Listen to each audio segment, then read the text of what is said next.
Beloved people, the Lord Jehovah has spoken with me at this hour,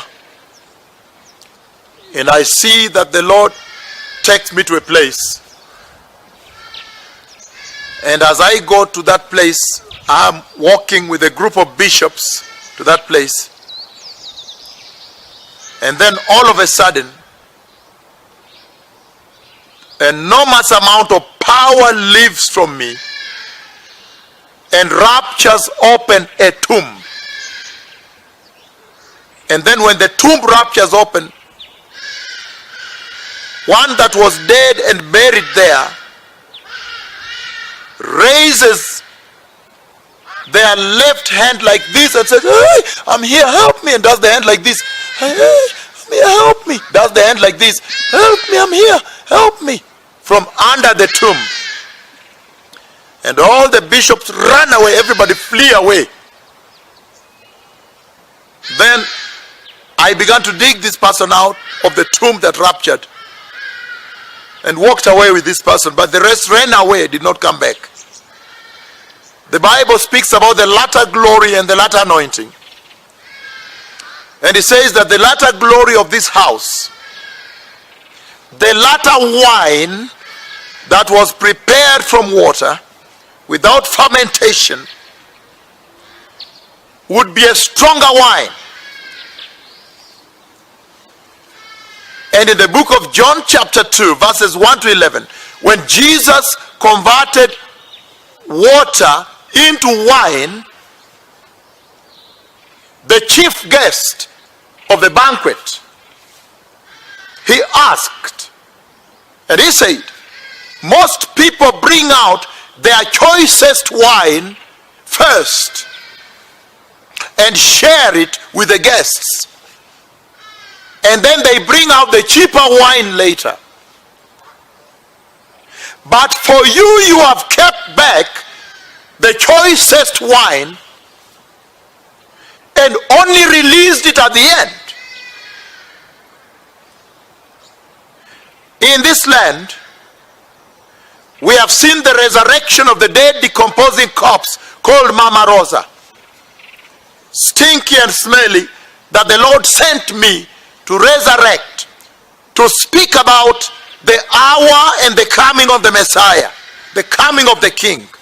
They need to prepare the way in urgency, with urgency, in a timely manner. And then now, he is speaking about the rapturing of a tomb and the resurrection, because I saw the grass on top of the tomb, and the resurrection, the tomb ruptures, and the resurrection of somebody that was buried, the wonders of this time, and raises the hand, left hand, and says, "I'm here, please help me," and does from the palm like this, does like this, from the ground, from the soil. It's a wonder, it's terrifying, it's very spooky. All the bishops I was with, everybody ran away from me. And I went there and pulled the person out of the tomb.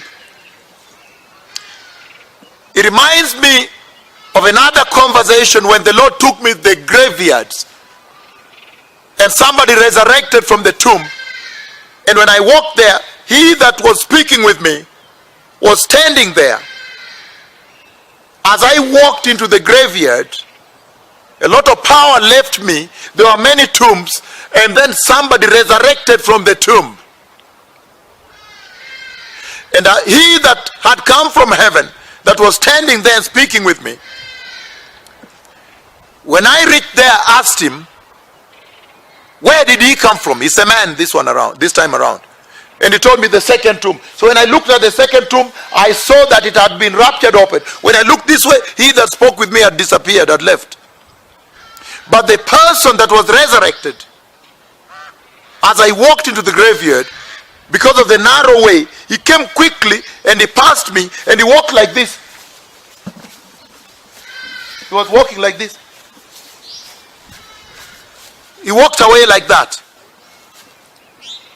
As he passed by me, then I went and asked, from which tomb did he come? Then he said, the second tomb. When I looked at the tomb, it had ruptured open. And so I looked at him going, I said, hey, stop a moment. Can you come here? Then he stopped and he did this. He looked at me like this. Like that. in a very spooky manner. And everybody ran away.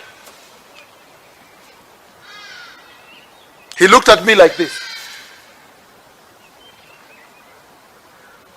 And everybody ran away.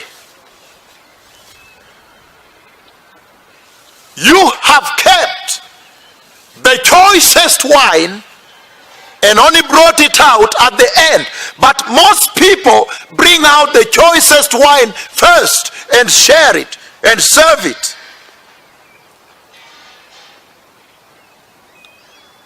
But you, Jehovah, the tremendous God of Israel, you have kept the choicest wine and only brought it out at the end.